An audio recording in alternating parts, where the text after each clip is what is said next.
Abshire. I'm the General Manager, General Operations Manager for Atheists United. And we are here today to present Leo Igwe, founder of the Nigerian Humanist Association. And he is here to describe to us the various difficulties that religion is presenting in the continent of Africa, particularly his country, home country of Nigeria. Now, if you would like to help us out and donate to Leo's cause, there's a donation jar over on the with the goodies, as it were. So feel free. All donations made today are going to Leo and his organization. And without further ado, Okay, but I'd like some further ado. oh, May I? Bobby would like some further ado. Okay. Yeah, just briefly, I want to thank, first of all, the James Randi Educational Foundation for bringing Leo within hailing distance. They brought him to Las Vegas, and Atheists United brought him here. I'd like to say that as happy as I am to have this in my home, the people who did all the work don't live here. I want to thank Norman, Reed, Russell, Roberta, and Fran for getting out the food and the goodies. And I want to tell you, I've known Leo Igwe for at least 11 years in person, a little before that online. He is the most heroic person I've ever known. He's under constant threat, and he's doing it for the cause we all need to stand up for. He's doing it for the children. So please welcome Leo strongly.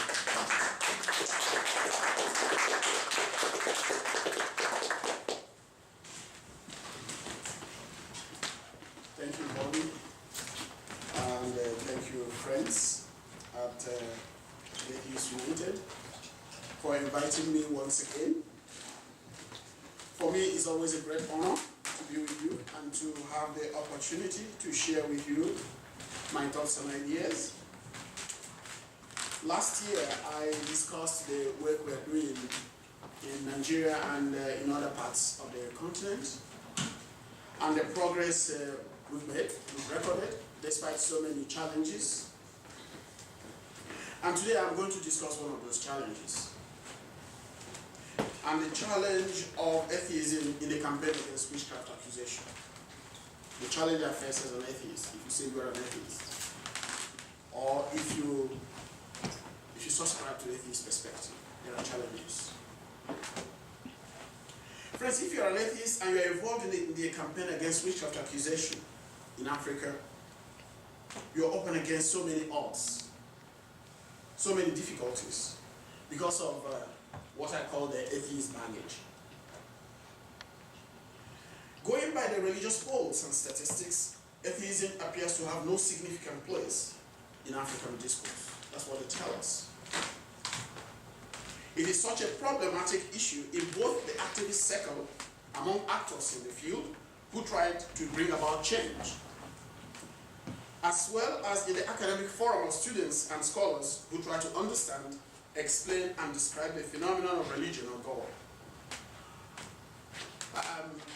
One thing my fellow colleagues at the University in Bayreuth, one thing they say every time I make my presentation on this issue is that, oh, Leo, you're going to be biased because you're an atheist. And I tell them, oh, thank you so much. You people are not biased. When an imam is doing a research on Islamic issues, nobody will say you are biased. When a Christian pastor is telling us about Christianity in Tanzania and he's doing the research, no person will complain of bias. But because I'm an atheist, yes, I'm going to be biased. I told them that atheism puts me in a better opportunity to look at religious issues than maybe a pastor or an imam, or any of the religious leaders.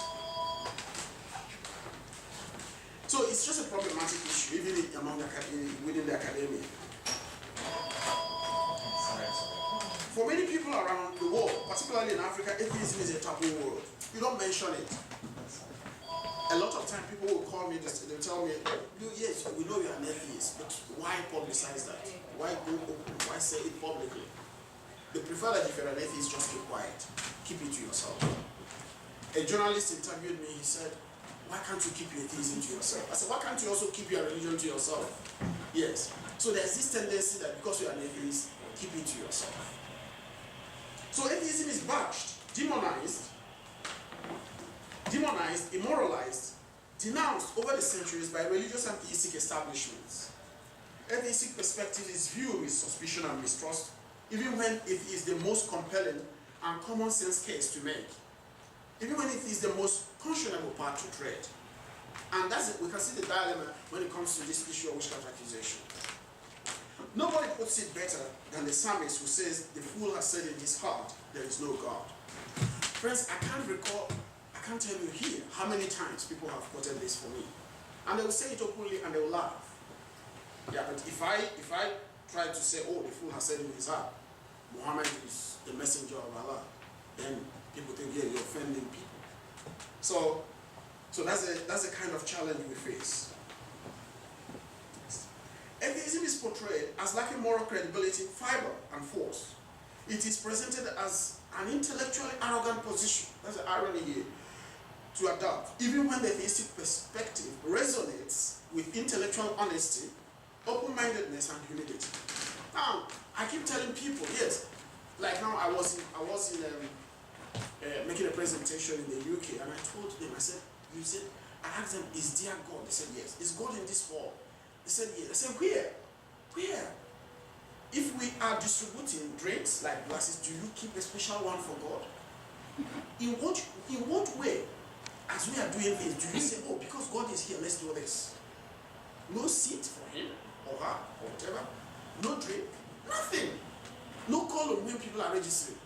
So I told him, I said, "Look, for me this is commonsensical. You are the ones trying to say, 'Oh, he's here, he's sitting, he's watching,' where you cannot show us." So I told him that for me, the lack of the non-existence of God is just commonsensical. So the people that I think are arrogant or trying to, create problem actually is the people who tell us that God is there watching us and is listening to what we're doing and all that. So atheism is perceived as socially corrupting in situations where I think it is most enabling and enlightening approach to adopt. It is presented as having no value or worth, or better, as having some value that is always far less than theism. Yeah, no matter what you do, they will always give atheism the lower ground, the lower chair, the lower place to be, no matter what. Even when it comes to witchcraft accusation. Yeah. Atheistic notions is hardly given a moral high ground because it is taken to be morally or ethically wretched or bankrupt. To many social activists, atheism is not marketable. That's what they tell me every time. When we go out, they say it's not marketable. And could be counterproductive. So in order to achieve our goals, they say, the theistic outlook should be de-emphasized. Should not be given prominence and visibility. Yes, I did a campaign for some NGOs in Nigeria, and before they accepted me to be their public speaker, they had to tell me, they had to warn me. There was one in Denmark, we came for a meeting, and they invited me from Germany to have a meeting with me, that if I have to represent them, that I must not talk about my atheism. And it's difficult. Yes, it's difficult. I cannot tell people, oh, when they ask me, there are witches, I said no. There are gods, you say yes. I can't understand that. Yes. So it's a real challenge to many people who are working, particularly in this area. Now, due to entrenched misinterpretation, misrepresentation, prejudice, sustained by ages, centuries of religious indoctrination, brainwashing in schools and religious centers, it's been difficult to adopt an approach that implies atheism in managing social issues, even when it is the most effective, useful, and evident way of addressing some of the problems that afflict us as a society. Yeah. And friends, I want to tell you, it is not just because I'm an atheist. I keep telling people that. It is, I see it right there. And I'm going to give you examples. In fact, many people would prefer that one calls the atheistic approach by another name, not atheism. Or that one finds a way to give it some religious qualification, connotation, or connection to avoid alienating the people of faith. Yeah, that's what he said. So that's why some people will say, yes, they are religious, but they don't believe in God. Oh no, they keep switching, they keep combining things that sometimes I say, just come out straight. You are an atheist, period. And say it. So I'm going to illustrate this point using the campaign we are waging in Africa against witchcraft accusation. For me, the greatest challenge we are facing in this campaign is not really the witch hunters or the soothsayers. It is not the priests, the pastors, or the politicians. The real challenge confronting us is lack of a well-defined framework to addressing the problem. It is the ambiguity in approach, the double talk, the double think, the double belief, and the double act by people who say they are concerned, who say they want this problem, to be resolved. Friends, many people in Africa, theists and atheists, are in a dilemma as to what to do in order to achieve the desired goal.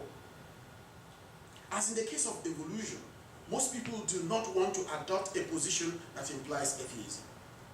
Oh, when you tell people there are no witches, you make them atheists. Because it's something terrible to make people atheists. Make them, and so what? If atheism, as in this case, is helpful for us, please, people should become atheists. Let's get on with and so that we can solve other problems.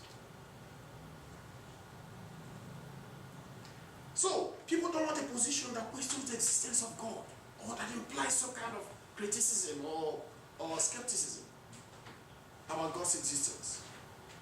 Even when that is the logical step to take or the logical conclusion to make, because of what they said at the social cost, you alienate the people. You will be against the religious establishments. They'll tell you all sorts of things. Or you will offend. Yeah, that's the kind of way. Or you might offend the religious sentiments. So, both theists and atheists in the region are deeply disturbed by the phenomenon of witchcraft accusation. And we want to see an end to witch hunting. But the campaign is dogged by lack of a principled approach because the theistic outlook literally gives credence to witchcraft belief and does not present a consistent and convincing argument against accusation. That's the problem. These have proposed ways of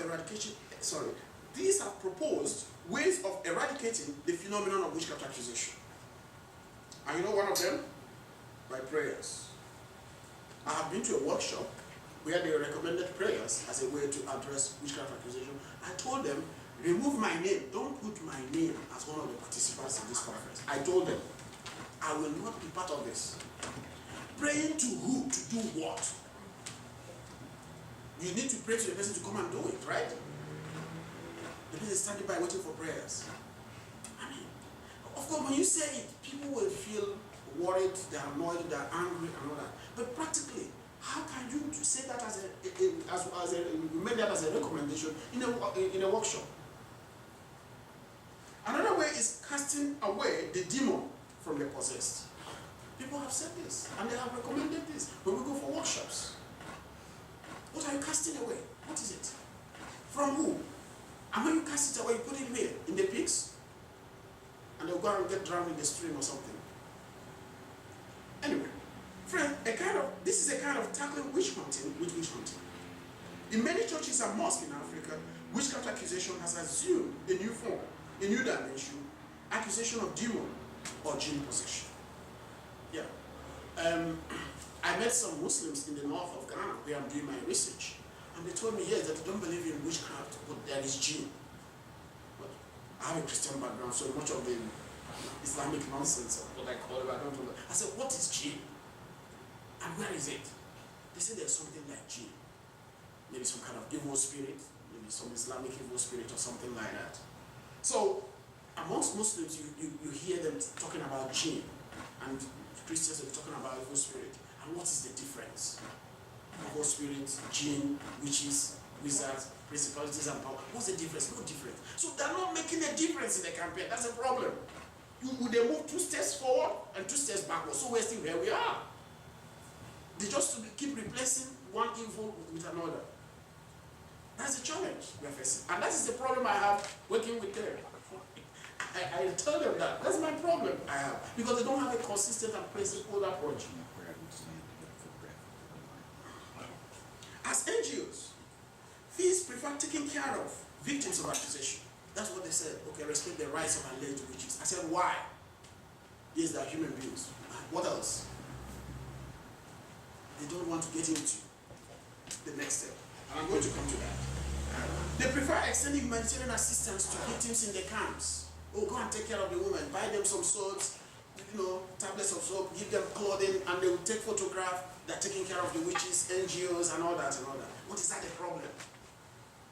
Many people are poor and they also need bags of soap and clothing and all that. So why? They prefer promoting the human rights of alleged witches and wizards to challenging or debunking local narratives that inform their victimization. Nobody wants to do that. And that is the problem. And that's why the problem persists. Friends, where one stands in terms of the existence and non-existence of witches is critical and fundamental to waging a principled campaign against witchcraft accusation and witch hunting in Africa. Yeah, I tell him that anywhere I go. How we prosecute the campaign is likely shaped by how we conceive witchcraft, whether we think witches are real or imaginary entities, and witchcraft real or imaginary crime. Whether we think witchcraft is superstition or science, whether we think that bewitching somebody is an act of fact or fantasy. The theistic framework does not really provide us with a clear and categorical position on this. The theist stance is diverse and convoluted. As you meet many people, they keep telling you so many things. They're presenting so many views. I'm going to tell you a bit of some of them. One common denominator is that they believe in the existence of God, or spirits, and other supernatural entities. Many theists expressly believe in witchcraft, and for them, the battle against witchcraft is a spiritual, not a physical warfare. That's what they say. They said, oh, the way we do this, we don't want children to be tortured because this is a spiritual problem. We have to pray for them. We have to, do some spiritual whatever to make sure that the spirit goes out of them and all that. So they think it's a spiritual warfare. Spiritual warfare against what? What are you fighting? Some theists claim they do not believe in the existence of witches, but they believe in the existence of spirits. At least the spirit of God, the evil spirit of the devil. They believe the spirit, good or evil, manifests in humans and through human beings and in other earthly beings in one form or another. And I ask, is that not witchcraft? If it's not witchcraft, what is it? Yes, and they say this is openly when we go for workshops. And you come out confused. So why are we here? Some theists agree that witchcraft is superstition, according to their own definition or understanding of superstition. But their religion is not. Their religion is the truth. Religion is life. Religion is everything. It's reality. Witchcraft is superstition. Others believe witches to be false spirits, inferior spirits, evil spirits, which cannot overwhelm their almighty God, the true supreme spirits. These are what some of them. These are things they tell me all the time in the field as I'm going around and as I'm doing my workshop. So we have all these layers of conflicting nonsensical and spiritual notions, which many who are hooked up to theism profess when they claim to oppose witchcraft accusation. In fact, many Africans invoke their religions of Christianity and Islam to underscore their opposition to witchcraft accusation. Yeah, we are not, witchcraft is a traditional African fetish belief, but now we are Christians, we don't believe in witchcraft, they don't believe in it. They believe in it. They do. Some say, we are Muslims. They don't believe in it, but they believe in jinn. They believe in jinn possession. But these faiths recognize the existence of evil spirits and teach that people can be possessed by evil spirits and demons. The Bible expressly enjoins believers to suffer not a witch to live, as in Exodus 18. I don't like quoting the Bible sometimes. Is it 2018 or 1820? I don't know. One of them, I think. I think it's 2018. So I'm not sure. And if you carefully observe if you carefully observe the situation in many African countries, Christian and Muslim clerics have become the modern day witch hunters and witch doctors. In fact, Christianity and Islam have changed the code of witchcraft accusation, not the character. That is it. That's what we have. And that's the kind of thing Helen Pablo is doing. Oh, I'm no longer a witch, I was initiated. Now, my ministry is to eradicate witchcraft. And he goes goes around identifying children who pilfer, who stay away from schools. These are children possessed by witchcraft, and they should come to them for exorcism and all that. Theistic framework, like which beliefs, recognizes the agency and potency of the spiritual. In fact, which believes is a subcategory of theism and spiritualism, witches are believed to be active spiritual beings, which can sometimes incarnate, take bodily forms, and attack human beings. Yeah, they agree. I have a pastor, I work with him in the north of Ghana. So, as we were going around the community trying to meet the accusers, trying to discuss the problem and dialogue with the community. So he told me, he said, Leo, of course there are witches and wizards. The only things that we are against, he said we actually, he said we are against the manifestation, the way people think that witches manifest. And I have heard that innumerable times. People, educated people, they will tell you, no, there are witches and wizards, they will tell you. But we are against abusing children in the name of witchcraft. There are witches and wizards. But we think that these old women are not witches. Where are they? If there are witches and wizards, where are they? Yeah. So these are the kind of contradictions or conflicting statements one gets in the field.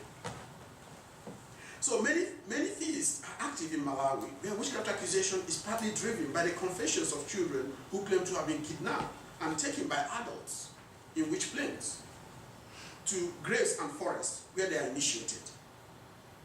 Faith groups are at the forefront of the campaign to criminalize witchcraft in the country. Yes, they want it to become a crime. And you ask, what? Yes, I must tell you this story. Some weeks ago, somebody died in one of the villages in the north. That's around June 7 or 8. A young boy died. And an old woman was accused. The family said the woman was responsible. And I went to visit the family. So first of all, I sympathized with them. I told them I was sorry for the death and everything. So, but they told me that what was pending was that there was a woman in the compound that killed the young boy. So I told them that we should just separate the two, the pain and the loss, and then the claim of who killed him. So I tried to negotiate with them. So then at a stage, they asked me, do you believe in witchcraft? Yeah, very tough question. So I told them, not as you believe it here. It's okay. So one of them said, no, that's not the answer. Do you believe in witchcraft? I said, not as you believe it here. Well, he said, okay, do you believe that somebody could kill another person spiritually? I asked him, with what? He said, oh, so that means that you will not understand us. Yeah, you will not appreciate what we're saying and things like that. I said, no, just tell me, what did the person use? Show me what the person used to kill another person spiritually, then I will now find out whether that thing can kill. So, that was, actually, the discussion broke up because they said that I would not be able to appreciate the perspective because they were really furious and annoyed that the brother or the family member was killed by the woman. The matter is with the police. So I went to find out what was happening. So there is this belief that people can kill others spiritually. And again, a friend of mine is a lawyer in one of the cities in Nigeria. And somebody came to him that he would like to take a neighbor to the court because that neighbor killed the brother spiritually. So this lawyer friend of mine is a skeptic. So he told me that he persuaded the guy that he had no case, he shouldn't go to court. The guy was furious and told him that he wanted to go to court and that he should make a case for him so that he could go to court and take the guy to court for killing the brother spiritually. So he told me that at a point he got so fed up with the guy that he told him, he said, okay, do you know how the guy killed your brother? He said, yes, spiritually. He said, okay, go and kill the man again spiritually. He told him to dismiss it. That you should use that means. They used to kill the brother. You should use it and go and kill the man. So that was how he dismissed him. So there is this very strong belief that people can kill others spiritually, and it's very common. And now when they say that, okay, the religious people will tell you, okay, the devil could come, could destroy things, God could also do certain things. People are confused.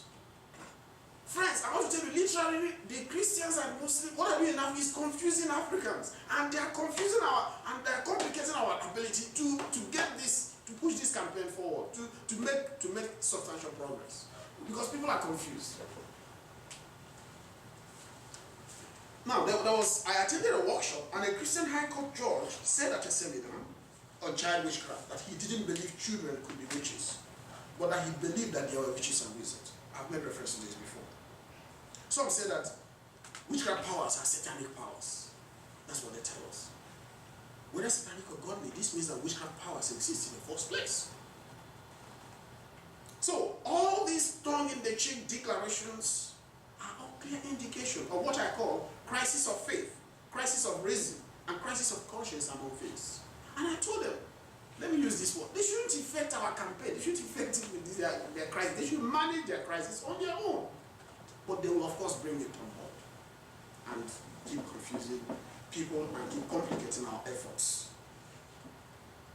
There are efforts to avoid, these are efforts to avoid taking the bold step that implies atheism. That's all. All this is they're saying is just because they just don't want to take that bold next step. Yes, and tell the people clearly, all these are imaginary entities. You know, we make these things up on our own, and it's causing us harm. Let's do away with them. Whether it is God or spirit or witchcraft or principality or powers, whatever. People are there. They just get into a threshold, but they are afraid of taking that step. That's all. So, friends, I think that the atheistic stance presents us a veritable a principled framework to address our world.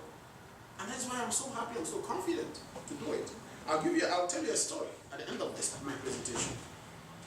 The atheistic stand is informed by evidence. The notion that God does not exist is based on lack of evidence. So to the atheist, the existence of God, the existence of witches, like the gods, lacks proof. There is no evidence that witches and wizards do what witch believers claim they do. They turn into insects, animals, fly out at night to meetings, they suck blood, they feast on human flesh, all sorts of things. In the north of Ghana, they live on trees, they cause accidents, they turn to dogs, they turn to snakes, they turn to virtually anything.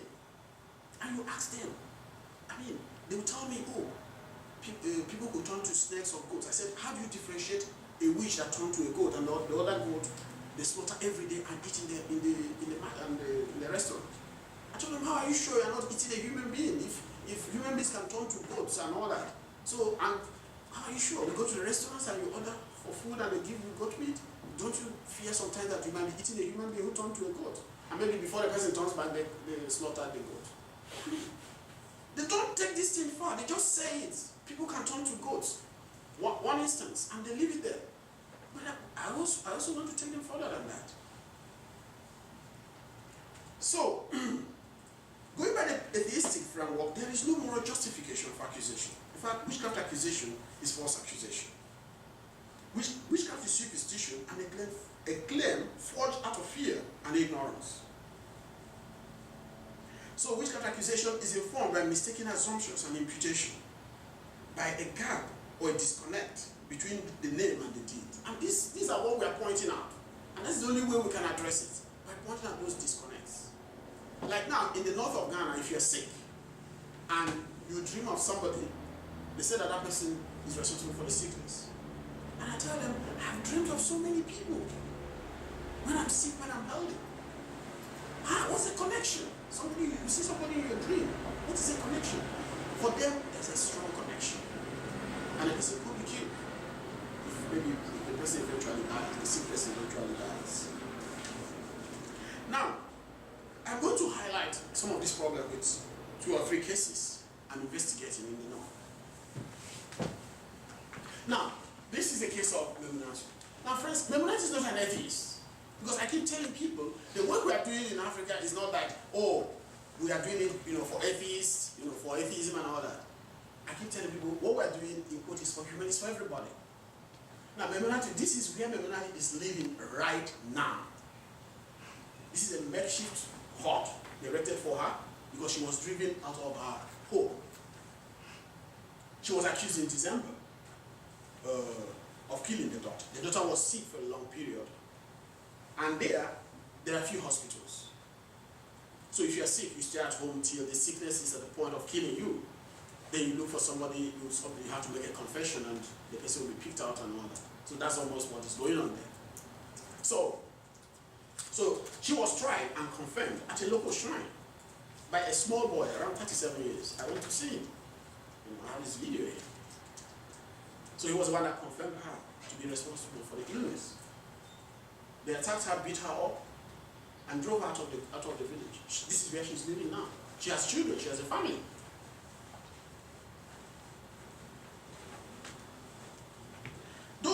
The family, I went to visit them, they don't know. Because the sickness, what the person that died, what she was suffering from. They could not tell me. And that's a problem. They will tell me, oh, we took her to so many hospitals and there was no kind of solution or something. Then they came back home. And the solution is witchcraft. So, and it's not just one case, so many cases like that.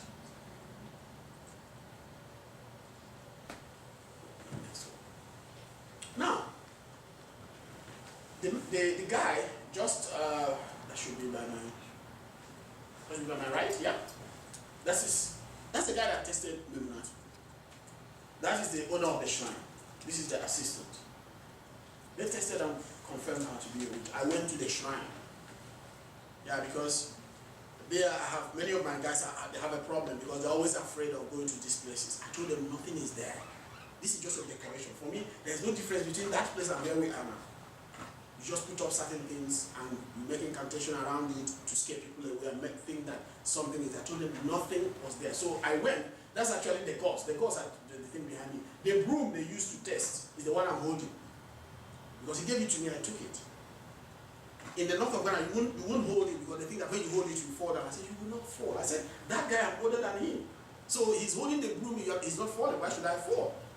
So he gave me the broom, I held it. So that's the shrine, and you can see you can see there's a cross beside there. This is actually a traditional shrine. That has nothing to do with Christianity, but you can see the Christian symbol there. Also to attract Christians to the shrine and all that. So next one. Now, this is Mahama. So, there's always this tendency to talk about witchcraft as targeting women only. This man, Mahama, was accused by the cousin. I went to visit the cousin, living comfortably in his house, and drove the man away. The man is living in a makeshift camp. This is in one of the what they call witch camps in Ghana. So that's where he's living right now. He has wives, he has children. All of them, they're currently at home, and he's living, I think, with one of the daughters, at the camp. So I went to meet the accuser, and he told me that they saw this man in their dream. He was holding a gun or machete and all that. I said, okay, you saw somebody that been holding a gun. Then, did he shoot you there? Yeah, you could see somebody in a dream holding anything. Yeah, so he was driven out of the community, and he's currently living in the camps now. Next one. Now, friends, because my work is to trace cases of witchcraft accusation, to find out the actors and what the actors are doing, and the factors, driving witchcraft accusation in the region. So I visited this man, who is a soothsayer. Now let me tell you this. This man is a special case. I'm working on him. You know why? He's a victim. Now he's a soothsayer. He was practicing soothsaying in the village, and the brother took ill. So the brother accused him and drove him out. So he came to the witch camp. This is a witch camp, and he's doing soothsaying in the witch camp. What caused his expulsion and being exiled from the community is see what he's practicing. So I ran into him in the course of my investigation and all that, questioning, and I came. So he was doing some divination for me, he was doing some consultation for me. Yeah, that's exactly what he was.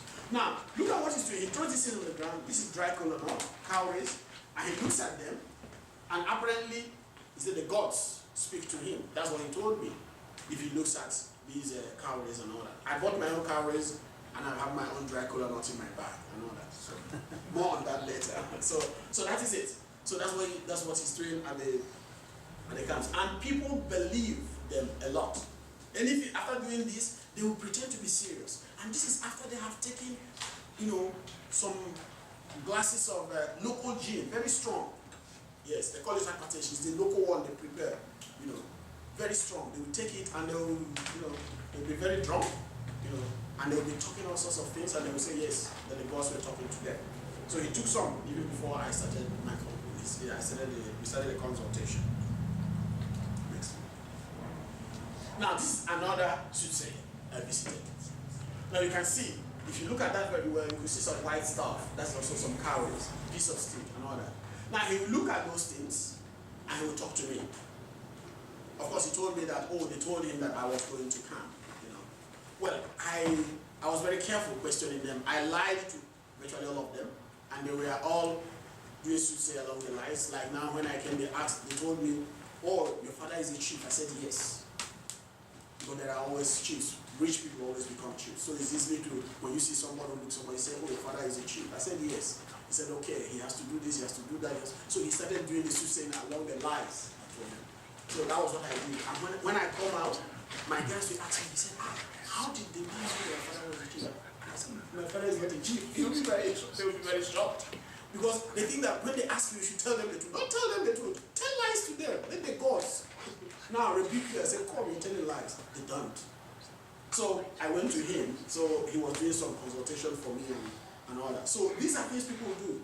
And when they go there, they'll tell them that this is the person who killed the God said. This particular man told me that they don't lie. That anything they say is the truth. That if they lie, that the gods will kill them. And when they tell you this, you go home thinking that this is the truth. Because it's a lie. So, people in northern region, they believe strongly and dogmatically that the alleged revelations from the gods through the soothsayers and local priests are true. They believe they are true. So, even when they conflict with reason, science, and common sense, people there are socialized to believe this. When you are very young, they need you to understand that when you go to a soothsayer, whatever he says is the truth. Nobody questions it. That is a problem. Young people, they don't question, old people don't. Even when they question, they do that in hushed tones. So some people I interviewed told me that there are some fake soothsayers. And that these fake soothsayers do so for financial gain. I visited some soothsayers and priests, both in the rural areas and in the cities. Like this one. This one is operating in a slum, kind of. It's in the city, but in the slum. The other one in a witch camp. I visited another one in an interior village. The only difference I noticed was that those who operate in urban areas charge higher fees and have more magical products to market. Like now, one of them, when I came to the one in the city, he told me he could conjure money. What else? He could make people pass exams. What else? He could help local scammers. If you want to scam somebody, you could help the person, succeed in a scam. Yeah? Yes. He will not call it a scam. I call it a scam because that's what they're doing. He said, some internet, some people that do something on the internet, they come here, and all that. So, of course, they have to urbanize it, because these are reasons why people go around looking for help or some spiritual assistance. Now, I went to the ones in the village, they're all interested in chicken, bring white chicken, bring this chicken, and all that. That's what those in the village will tell you, and all that. So, that was the difference, nothing more. In northern Ghana, the gods are actively involved in witchcraft accusation thanks to the fakery of priests, soothsayers, and other godmen and women. Yes. In fact, the gods, not human beings, are the main accusers. They ratify the accusation. So when you come, they now tell you, yes, go home, do whatever you want to this person because that is the person that is responsible for the problem. So, friends, God belief is at the root of the phenomenon. We can try to paint it, we can try to say, oh no, but that is what I have said. That's my conclusion. Theism is part of the problem. In fact, it's the main problem. And I'm deeply persuaded that until the people in Ghana and Africa begin to cast doubt or disbelieve in the existence of their numerous gods, until they begin to question the so-called divine revelations and pronouncements through and by their soothsayers and priests who front and play God, until Africans begin to seek evidence, critically evaluate claims, and entertain belief in proportion to available evidence, we aren't gonna see yet an end to witchcraft accusation. Now, just find the next one. Yeah. Now, this is the kind of problem they cause. Now, this thing I saw is in the witch camp. These are refugee camps where you have people driven out. Now, I stayed in one of the camps for a week, so I was going around and I saw this. So I called my guide. I said, "What is this?" He told me that's the problem. That a soothsayer must have told somebody to go and make some sacrifice, and what is it? This is a piece of calabash. That's his egg. That's local food. That's something like burnt wood or something done red cloth. You put that on the road, at the center of the road. So that's a sacrifice to the god to ward off misfortune or whatever. You see. So inside the witch camp, the so-called witch, that's when we found this. Next one. Now, these are also another set of soothsayers, trouble-causing people in the community. Because one of the people I interviewed in the camp told me that he was hit by a corpse. I said, hit by a corpse? I thought the corpse is dead. How can a corpse hit you? You get some of these claims that sometimes you'll be battling with credibility or to believe it, but you get on, you go ahead with the interview. I said, what happened? They said that when somebody dies, sometimes they have to find out who killed the person. Yes, it's part of the funeral. So in the process of that, they put the person maybe on a platform or some log of wood or around the person, and some people will carry the corpse, not that the corpse will move on its own, and when they make some incantation and the corpse will now hit somebody and they say, that's the person that killed the fellow. So the man was hit by the corpse. So because of that, he was driven out. So I told him that I'd like to attend the funeral. So this one was coming on. So I came. And these are two soothsayers. And you can see them pretending to be doing something serious. That's one thing I don't like about them. And the thing says they waste my time, because you will ask, what are you doing? They are consulting the gods. And you see them staring at a corner. You go there, what are you staring at? You see, so that is the issue. That's the kind of frustration one gets, So they were there. The person whose photo is on the wall died, and they came to find out who killed the person. But eventually, what they said that, what did they say? They said one thing, that the person was fed up living and wanted to die. So called on the mother was late, or rather called on the father is late, and the father said, oh no, he wasn't interested in killing him, and eventually called on the mother, then the mother decided to take him away. That's the way they said it. So apparently they said it was the mother that killed the man to die. So that was the outcome of their divination. And people believe this. It's a big ceremony. And I was there for around 2-3 hours, and suffering, mentally, because going through this thing, nothing comes out of it except problem, except spreading superstition, reinforcing the witchcraft mentality already there. Good. I'm going to wrap up with this. And this is an interesting case. These are witchcraft in the schools. Yes, I wrote something on that recently. I think it was published on the website of James Randi Educational Foundation. So it's a case of, this is the school prefect, and this is one of the students, the lady, the one wearing red. So when I arrived, I was told that yes, I told me that was a fresh case. I said, fine, okay. I went. I informed my colleague who is a pastor, and he told me yes, that there was a case of accusation in a particular school. That they informed him that he said he was not going to intervene, because devil might be at work. I said, devil? Might be at work. Doing what? So I said, okay. I made inquiries and they told me the guy was in the hospital. I went to see him. So I met the medical staff there and they said the guy had a heart problem. And because the heart wasn't functioning well, it's affected his organs, his sight and everything. But that's not the story.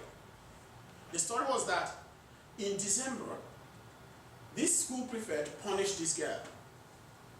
I think he told her to kneel down and abandon her somewhere. She was there for a very long time, so she was very angry. Now, she told me that she said to the school prefect, look, you will not take the graduation exam this year. That she said that out of anger. Well, few weeks to the examination, the boy took ill. He couldn't see properly. So they reported the matter to the headmaster and they accused the girl of being responsible. Now, this girl was hospitalized. He didn't take the exam. But she has to, the girl now was taken to the chief. They were all persuading her, to the headmaster. They were telling her to forgive him and, remove the witchcraft. That was what they were doing. So eventually, the pressure became so much, she dropped out of school. This is the picture I took when I visited her. I visited her in the village. She had to leave the village, had to leave the community. She's no longer in school right now. So I asked the parents. They told me that because of the pressure and the stigma, they told her to stop going to school so that she would come home and marry. Well, I told them it wasn't my plan. I wasn't part of the plan of marriage. That what brought me was I wanted to find out I wanted to find out the future of her education and how she's going to continue with her education. So we are not just talking about something that affects old people, men or women. We're also talking about something that affects also children, the future education of children, their health, and all that. But what is more important is this, that my colleague, the pastor, told me that in this very case, that the devil might be at work. But I just moved in because I like working with the devil.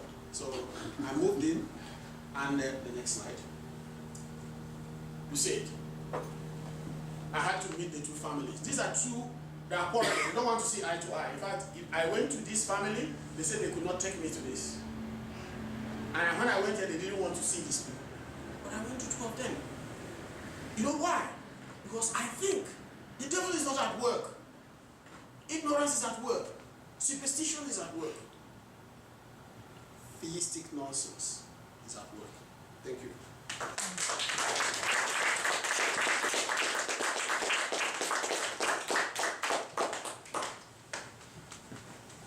Would you take some questions? If every time somebody dies, is it because somebody killed them? I mean, is that what you think? Don't they realize some people get heart attacks or whatever? Yeah, I asked them that question. They said yes, that sometimes there are some deaths they don't attribute, like, excuse me.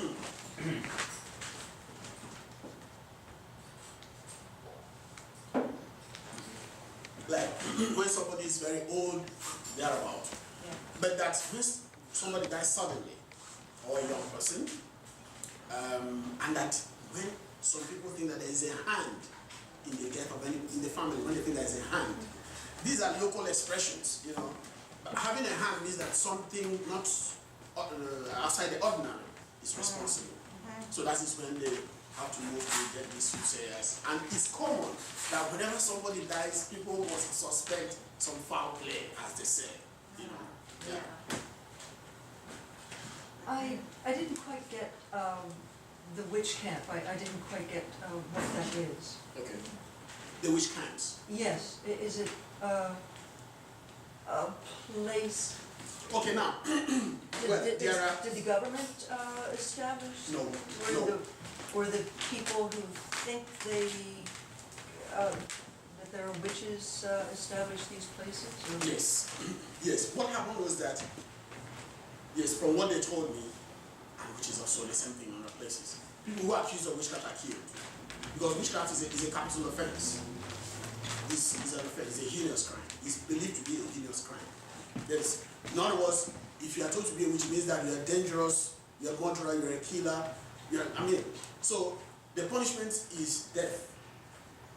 But what happens is that in that part of Africa, they said that at a point there was a local imam, a Muslim, leader, who intervened and stopped the killing and told them that he could just create a space for them.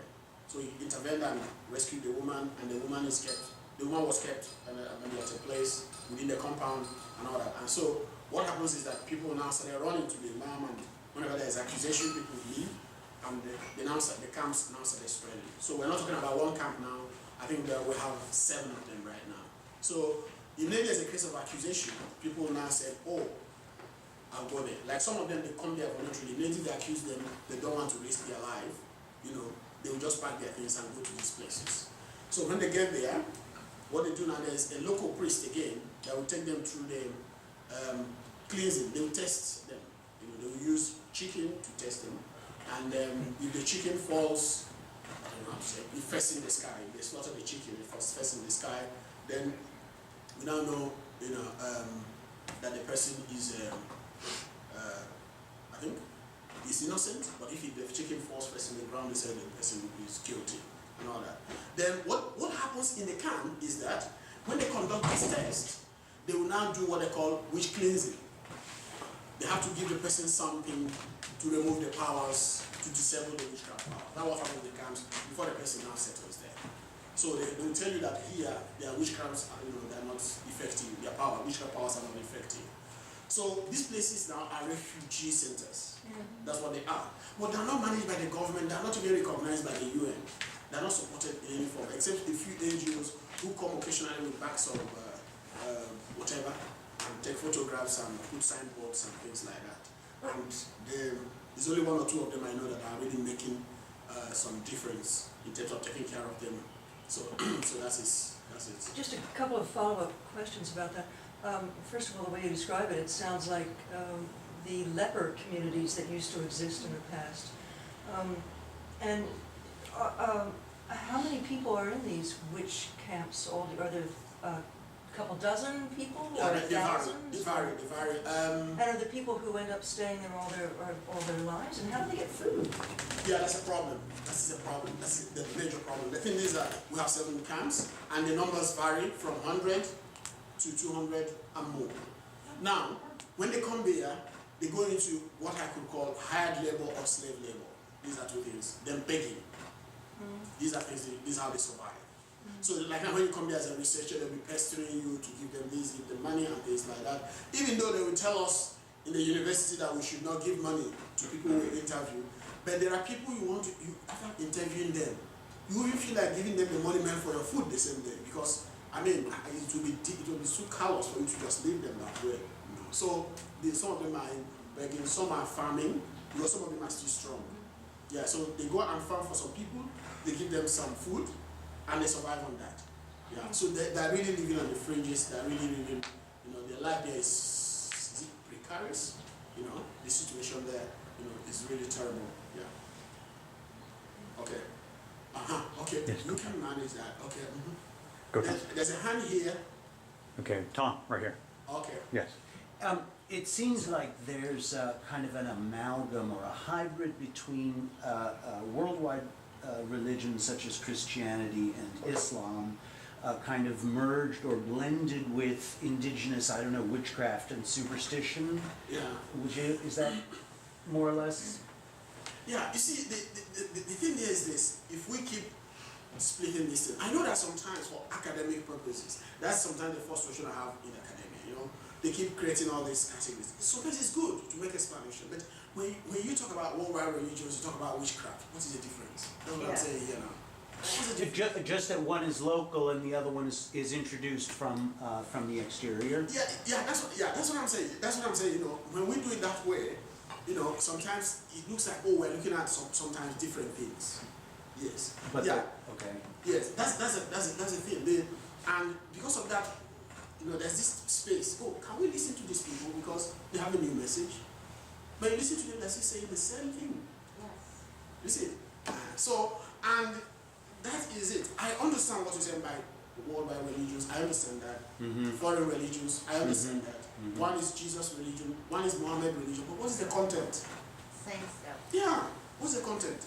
I mean, they left the witches, now they created the heavens. Where are they? And they tell us we have to do things here to go to the heaven. And what is it? And then they tell you, oh, there's a book that their God revealed it. And they hand the book over to you. They say you shouldn't touch the ground. And ask yourself, why? And they say you shouldn't ask questions. So they just, that's why I said they're creating more confusion. Many Africans are confused because of these religions and all that. So if we, it's better to put them in one box. Yes, it's better to put them in one box. Superstition. Yes, claims, faith claims, that's faith, claims without evidence. Yeah. So that is it. Yes, let me just say that, yes, there may be some difference, but for me not much. Yeah, they have merged. Yeah. In fact, the Muslims now, they have the Marabouts. They call them spiritualists, local spiritual people. They have the Malams in the north. And they combine the piece of Quran. When you come, they can write a piece of Quran on something and wash it and give you the water to drink. They're not interested. They're not interested whether there are germs in the water. But as long as it is from the Quran and things like that. I mean, so is that not a harmful practice on its own? Yes. You see? So, and you know, you don't criticize this one because it has to do with Islam. Because Islam has succeeded in getting this immunity. Somehow, you know that better than I do, you know, yes. So you don't talk about it, you know it has to do with Islam. But you can easily talk about witchcraft and African religions and talk about it as superstition and all that. So that's the issue I have with it. Thank you. Are a lot of people who aren't accused of witches afraid of being accused? I mean, do a lot of people who fear being accused of being a witch, and is that put a pressure on society somehow? Yeah. People are afraid of being accused. That's it. A lot of people are afraid of being accused, right? Okay. Yeah, if I understood your question well, like this, like in the case with this family, they are not happy that they were accused. Yes, they are angry. So you see anger on both sides, on the side of the accuser, on the side of the accused. Yes, and because immediately people accuse you, it means that your family, it affects your family, it affects anything connected with you. Yes, because the belief in this case was that the father of this girl gave her a whatever, witchcraft, juju, charm. She used on the boy. That was the belief. So and they are very angry, you know, because of that accusation and because of how they were treated as a result of that accusation. Yeah, so there's anger on both sides. Okay. So they might say, I'm not a witch, but he is. Yeah, definitely. Yeah, because both even the accused, even though they'll be denying it, they will tell you, you know, they are not, but there are other people who are. Gotcha. You see, so that's what I'm telling you is the problem, and that's the kind of thing my pastor friend was telling me. And you, we know there are witches, but not as they believe it here. So with that kind of approach, we're not going to make any headway. Yeah. Or some of them are also in the camps evangelizing and try to pray for them for whatever powers they have to go away and things like that. And you know that's the kind of approach many of the religious organizations are using. Yeah. And I want to tell you, it's not going to help us. It will still, yeah, they will perpetuate the problem. Yes, that's it. And I'm not happy with it, but you know, I'm finding a way to engage them. You know, while I make my point, whenever I have the opportunity for them to understand that we are not really making any headway. Okay, Bobby? Yeah, well, it seems like there are three kind of personal motivations this happens. In this last case, it seems likely that everybody was completely sincere. The superstitious family had been wrong, and, you know. It's also, we know from all of our Christian heritage, especially the Spanish Inquisition, that anytime you have charges that don't require evidence, you have a convenient way of getting rid of somebody who's bothersome to you or whose lands you want and such. And then it seems like there are people profiting from the witch camps. That, you know. Do you have a sense of which of these is the more prevalent motive for an active witch accusation? Sorry, can you repeat the question? Well, do you have a sense of whether it's more common that you have a very sincere accusation, or more common that you have an accusation to get rid of an enemy, or are there people kind of stoking the fires and trying to get trying to get more witches convicted so that they can have the labor in the witch camps? Yeah, some researchers have said that maybe some of the people managing the witch camps are responsible for fueling the practice. But friends, I have not seen any trace of evidence of that. Yes. Now, let me tell you what I've seen. I've seen, like now, I have the cases I'm managing now. I'm trying to get this boy to go to a hospital to get proper medical attention, and we know exactly. So I want the family to focus on providing him the medical help, the medical care he needs, so that they remove their mind from all this nonsense, other nonsense. I have another case of a man lying critically ill. Yeah, I want to give that example so that I have your question, but in case I don't answer it, please bring me back. Another man lying critically ill, I was told that they were suspecting a woman. It's always very up to women. Yeah, so they were suspecting a woman. So what I did, I went and I told them to get me the medical file and what happened, and they told me they took him to the hospital. I went to the hospital, and the first thing I saw in the file, the folder, was discharge against medical advice. So the man was in the hospital, but he asked them to discharge him so that they could go home to treat it the traditional way. And when they want to treat this the traditional way, witchcraft is always involved. So now what I'm trying to do, I want to get him back to the hospital, because many people are poor. Yes. Now, the facilities, the structures are not there. Clinics sometimes are several kilometers. I don't know how to measure it, from each person, each family. In some places, there are none. So they rely on herbs, herbs they will take whenever they're sick. Then witchcraft accusation and things like that. So that's how they do it. So the structures are not just there. That's number one. Number two, the people don't have money. Now in this case, I have to give them transport money to bring them to the hospital. Now they said I will have to go to another hospital. So I told them they have to go down. I have to raise money because they will need maybe what is around $300, $400 because two people will have to go. So, another person will have to be taken care of, they have to transport both of them. They didn't have transport money at all to go to hospital. So I think that we're looking at a situation whereby witchcraft accusation fills a gap created by lack of facilities, medical facilities, lack of money, and all that. Now, because in this situation, there's a vacuum. These soothsayers are filling the vacuum with their charlatan or whatever, the work that they say they are doing, doing soothsaying and predictions and all that, and divinations. So these are filling the gaps created by lack of money, lack of health facilities, and all that. So that's what I could say. Then the people in the witch camps, I told them, I said, look, there's no way there are no government establishment, no state institutions, no support. When people come around you, you have to find a way to make them productive. Yes, because if they're not productive, they're not going to get a support. So what happens is that many of the people in charge of these camps, they have land, so these people go there to farm. And when they farm, the part of what they get from the farm is what's given to them.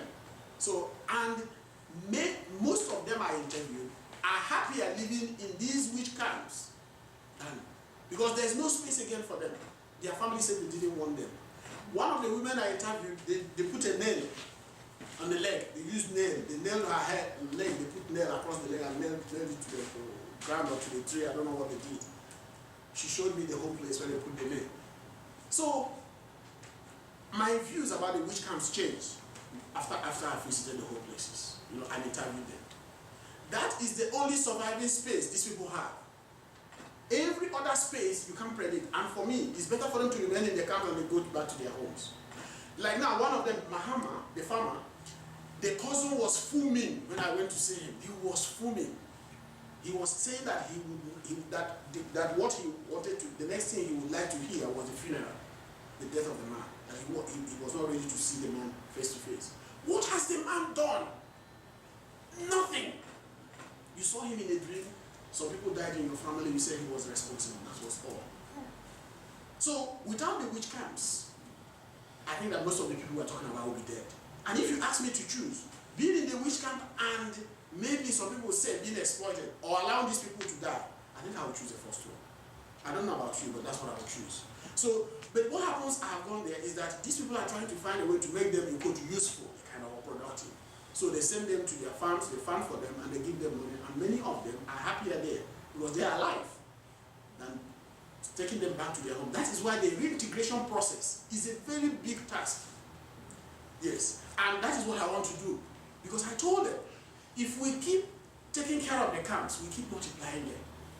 Because any little problem in the village, the person runs away. And these places are not properly managed. In fact, I went to a camp of around 200, they don't have a toilet.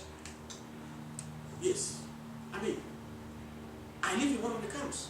They don't have toilet. There was one toilet facility, but it was messy. Just one toilet, but it was messy, so many of them were not using it again. There was no toilet.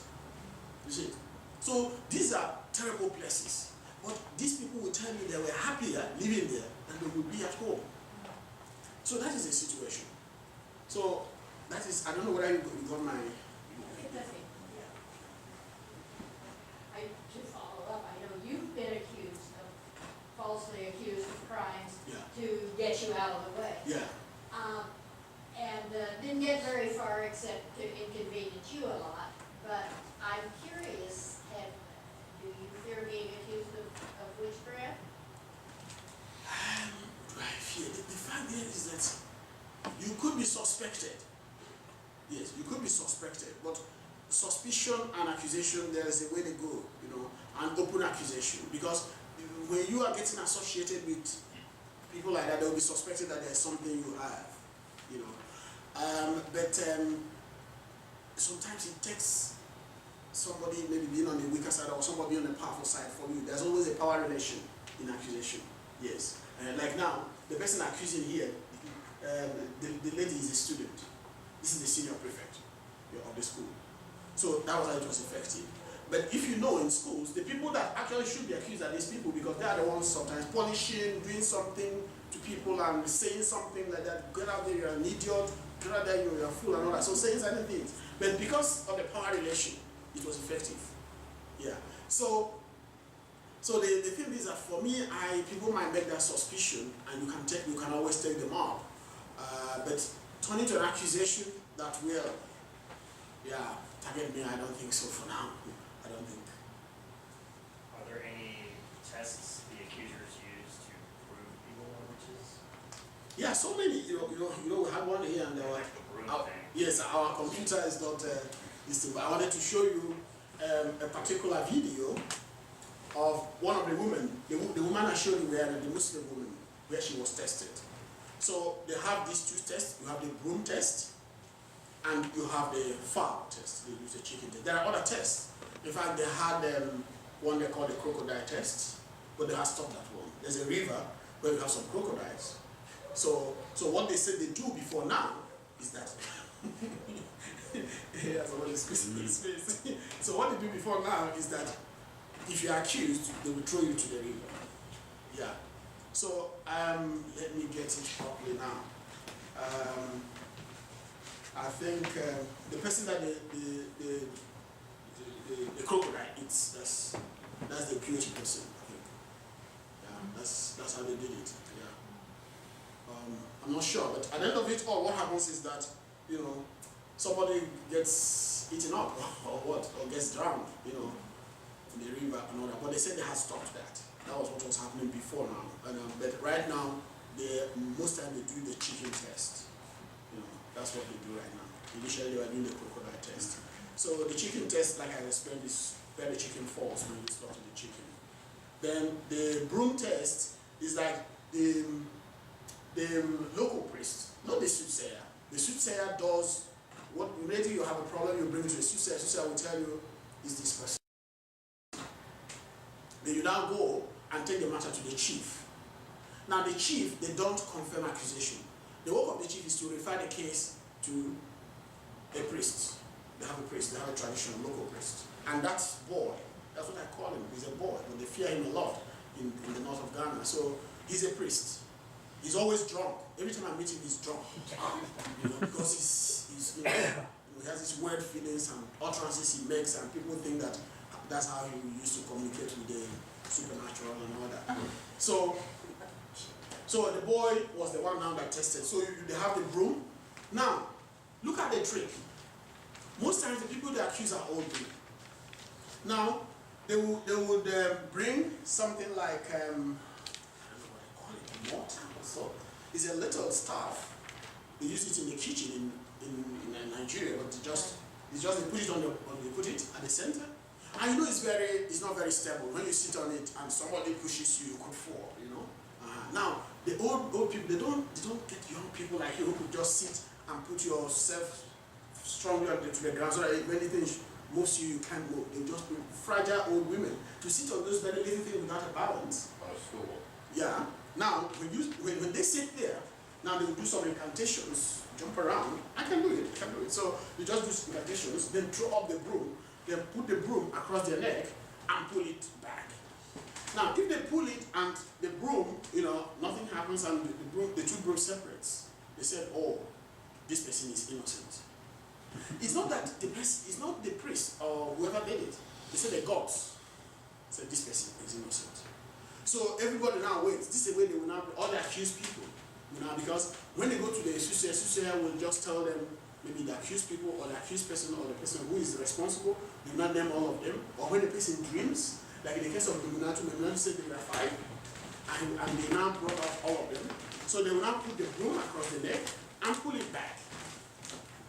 Now when they pull it back, then if the priest decide to put the two brooms tightly together, you know, and pull it back, of course the two brooms will stay together, and that's the way. And the woman will now fall because the thing is, he was sitting on a very, how do I say it, you know, something that just doesn't have a balance, doesn't have a back support, you know, and the woman falls to the ground, and that woman is now, you know, confirmed. That is the broom test. That's what they do. I'm still trying to know if we can make some progress. That's right. You know, we can show it from here. We can show it from here without this. Yeah. So, if you're trying to get people to think in terms of material evidence, Yeah. if you start a series of questions, what did you see? What happened? What did it do? Results and causation, that kind of thing. Are they so deep in their belief that they can't always make a distinction between actual material evidence and what they think is evidence, that kind of thing? For example, in the Salem witch trials, when the governor got involved in the state of Massachusetts, he was a man of science. And he went out there and he said, you have to produce physical evidence. Why not? So what did they come up with for physical evidence? Well, the spirit has to enter the body some way, the evil spirit. So they were sure that moles and birthmarks were an entry point. So their physical evidence was to examine the women, and then they found moles and birthmarks. So So this kind of thing, you grapple with that, how do you get them to a level of sophistication, or are you able to do that? Well, right now, I'm interested in having access. Yes. I do counseling and maybe try to get people to look at the evidence a bit. Think systematically. Yes. But the greatest challenge in this case sometimes is trust, building trust and confidence with the parties involved. Because when you come, they are always suspicious. Both sides. For the accusers, they think you're a security person, they think you have come from the government. The soothsayers, they think you're coming to undermine their business. What they're doing, you're coming to expose them, you're going to pull them down. So sometimes because I've just stayed there now for 2 months. So what I've always, I tread softly when it comes to, trying to, if I should use the word, confront them with lack of evidence and all that. I do it softly and carefully at this stage. Because my plan is to get as much information as you get from all the parties. And then later on, I will now become more effective in terms and more direct. So that's why you sometimes have to actually participate in things that you don't believe in order to establish that. Yeah. Well, what I could say that sometimes when they ask me, like now when they ask me, oh, when I ask me what religion are you, I tell them I don't have any religion. Do you believe in God? I say that is not part of this and that. My work at this stage is not to tell you what I believe and all that I'm interested in this. I try to avoid questions that would make them put me in a box. Yes. It's not that I tell them lies. Yeah, but I try to avoid such questions. But many of the people working with me, like my guys and things like that, when we sit privately off the field, we talk about everything freely. Yeah. So that is the way I'm doing now. But it does not stop me from counseling them. Yes. Like now, when they were going, I visited a family. They were reported to the police. This family was reported to the police, and I told them that it was a serious matter. So they said no, that somebody did something to them and still went ahead to report them to the police. I said, I tried to counsel them and make them to understand that you have to provide evidence before the police of what they say the person did. And of course, they were very angry, but I insisted on telling them that they were really going to provide that evidence. So I tried to counsel them, but I tried not to make them to understand that I am either against them or for them. Even though at the end of it all, some make that confusion. But I'll try. Like I'm using the word trying because it's really difficult for me as a person. I'm confused about one thing. I'm a substitute teacher in Los Angeles, and I've worked in many different schools. And it seems that in almost every school there is at least one Nigerian teacher or teacher's aide. And so I have gotten the impression from that Nigeria is a country where education is important. And out of all the countries, I think there are 52 or 53 countries in Africa, and out of all those countries, it's Nigeria that is represented, has the greatest representation in the school system, in Los Angeles at least. But everything that I hear you say, well, it sounds, Gary just mentioned Salem, Massachusetts, that was the 1600s.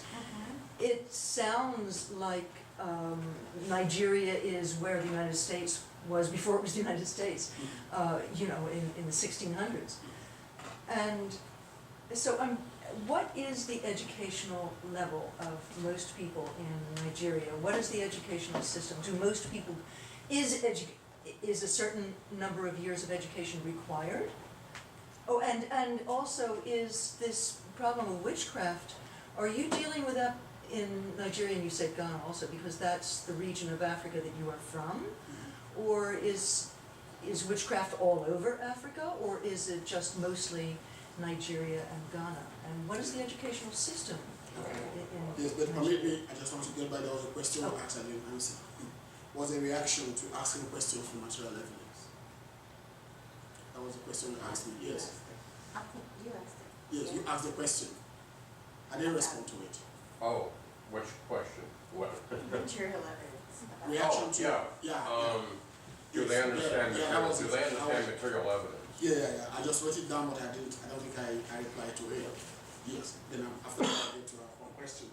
Yes, the question is anger, particularly for the bereaved. When their family member is sick or is dead, like now I told you I would visit a family that lost a brother, they are very angry. Yes, when I asked them, when they told me, do you believe that somebody could kill another person spiritually, I said, I asked them with what? You know, I was pushing them to provide them material evidence. So they're very angry because they think that seeing somebody in a dream is an incontrovertible evidence. That's a belief there. It's very strong.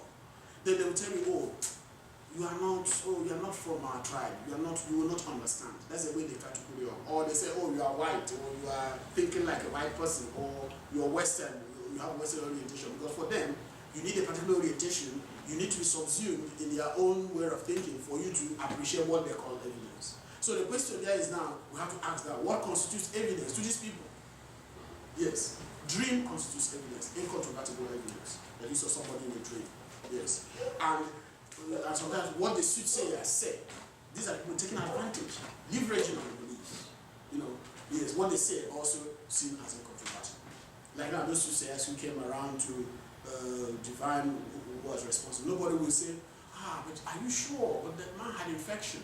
No, nobody will question them. Everybody will go home, that's what the soothsayer said. Even though people have doubts, but they will never express that openly, and that is a challenge we're having. Yeah. So reaction to quest or demand for material evidence sometimes depends on the gravity of the situation. Yeah. That's how they react. So when it's death or disease, somebody's in the hospital, people are always very angry. Angry friends because they don't have the money to take care of this person. That's what I have seen. Yes, they don't have the resources. The facilities are not there. Now, as soon as I started giving them money to go to hospital, to go for medical checkup, they keep calling me. They have been calling me even up to the time I came to Accra. They are calling me. They're happy to see me and things like that. As soon as I started giving them money, we're going here, we're going there. They're happy. Everywhere was alive again. The anger moved away. But without that money, and they have this burden on them, they have this weight they're carrying.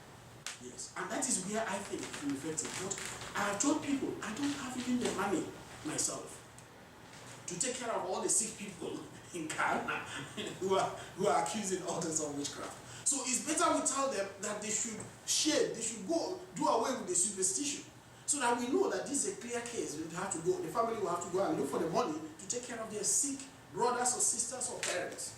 So that's all about reaction to question, reaction to inquiries or demanding for material evidence. Then the schools. You see, I have a problem here. The thing here is this, like the one now we're talking, the last one we saw was something that happened in a school. And I went to see the headmaster. Now, when I brought out the tape recorder, the headmaster was not very comfortable. So he went and narrated a few things, fine, yeah. So then when I switched off the recorder, that was when he came alive, So at a point he told me, he said, look, you see, we are Africans. So, and that, you see, he said, look, that even when your computer breaks down, you have to ask, why did it break down? What was behind it? What was the responsible? So I put on my tape. He said, no, I shouldn't put that on tape. I wanted to put that on record. But he refused. So that's the headmaster of the school where this thing happened. The school system in Africa has not developed, if I should use the word developed, to the point of challenging these beliefs. Now, but let me tell you what should be part of the reason. Because the school system was brought by missionaries. Yes. It was brought by Christian missionaries. You see, it is still difficult for an educated African to separate religion from education. It took me a lot of time, a lot of mental and intellectual struggle to understand that religion sometimes undermines education itself. Yes. But that is something that nobody thinks about. In fact, when I go about my work, they ask me, are you a pastor? That's what they ask me sometimes in the north of Ghana. When I talk about assisting these families, providing them money, the next thing they will ask you is that whether I'm a church organization, do I have an evangelical group behind me and all that.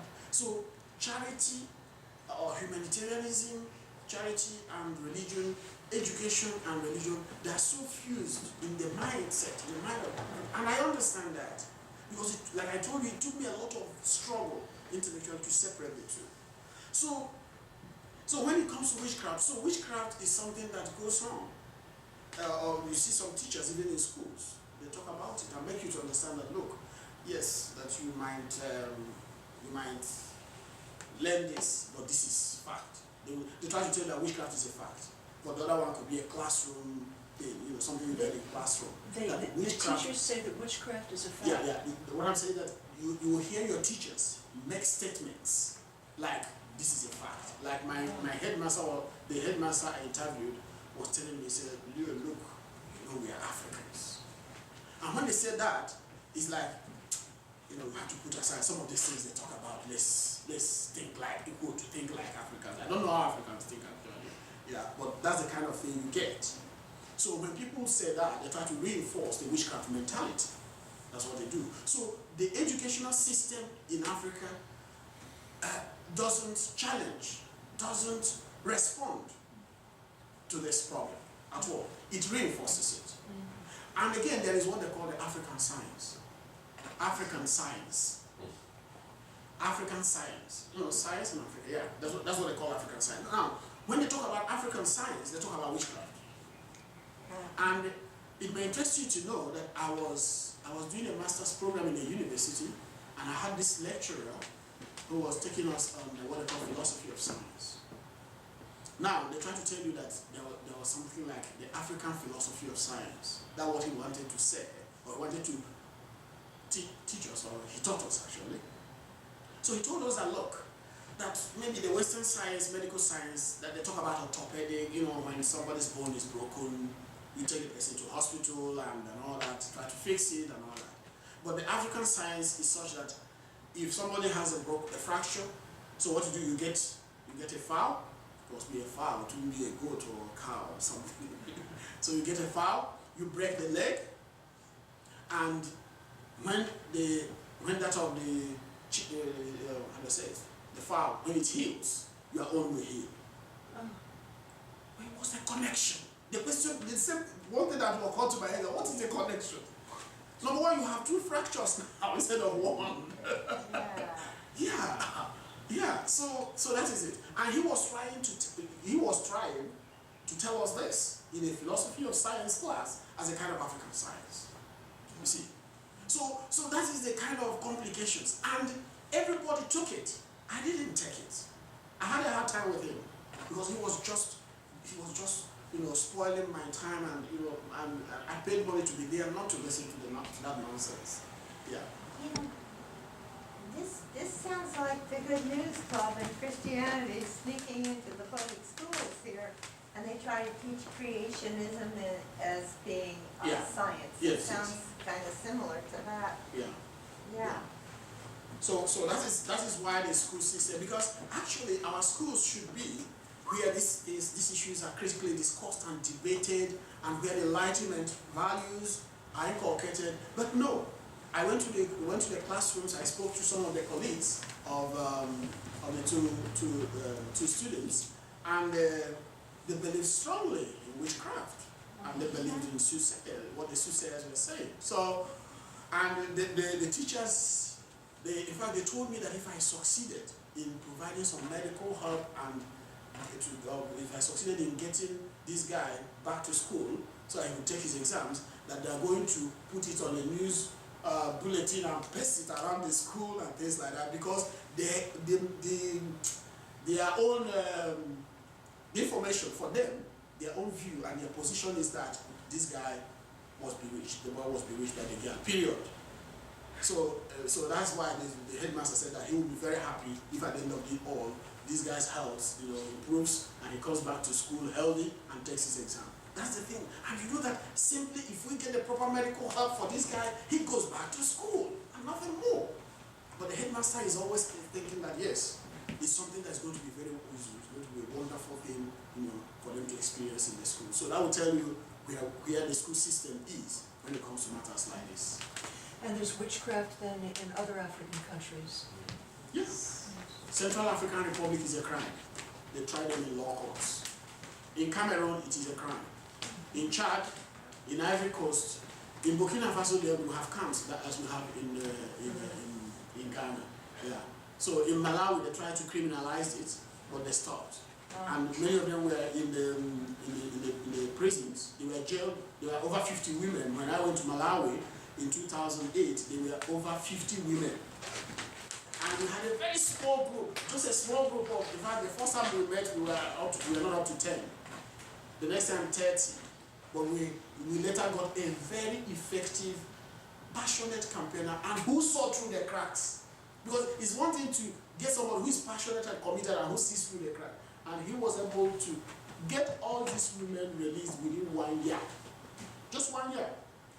All the women jailed for witchcraft, all of them out of prison now. They were released. Just as effective, because I told him, I said, look, we are holding these people on the neck. Strike! We started making publicity, writing articles, blogs, BBC, and the guy was very effective. So the news went out. Radio France carried it, BBC carried it, they interviewed him, and the government came under a lot of pressure. And they released the women. And they were in prison because they were accused of The witchcraft, yes, in Malawi. Yes. And it's mostly women, not men. All of them were women. All were women. It's in medieval Europe. Yes. It's the same here. In medieval Europe, it was always Yeah. women, not men. Okay, And sailors. ladies and gentlemen, Oh, he has one more question, We'll take- actually. we'll take One guy has one one more question. No, it's gonna be me. I'm gonna ask the You're question. gonna ask the question. I am gonna ask the You're question. gonna ask the question. Thank The you. Ardent Atheist would like to interview you. Okay. Would you be available between 7 and 9 tomorrow? Oh, 7 and 9 tomorrow. That's To be when Saturday. you're in Is Santa that- Monica. 7 a.m. or, 7 to 9 p.m. oh, 7 to 9 p.m. That's when you're in Santa Monica. I'll be in Santa Monica from 7 to 9. Unless I don't want to fix anything there because we'll finish maybe around 9 p.m. Well, can you do it during the day? Yeah. Now, he will probably be available later than that or earlier than that. Maybe not earlier. Later he might be. Yeah. Do you, Yeah, the next day, what about the next day? Is that okay? let me ask him. I'll find out in a minute. Oh, Okay. Who is this? And go ahead. Who is this? Ardent Atheist, Emery. Oh, Okay, so last question, Tom. Regarding the traditional treatment for a broken leg, Yeah. Okay, we got some technical difficulties there. no, Yeah. okay. So, your question again, Tom?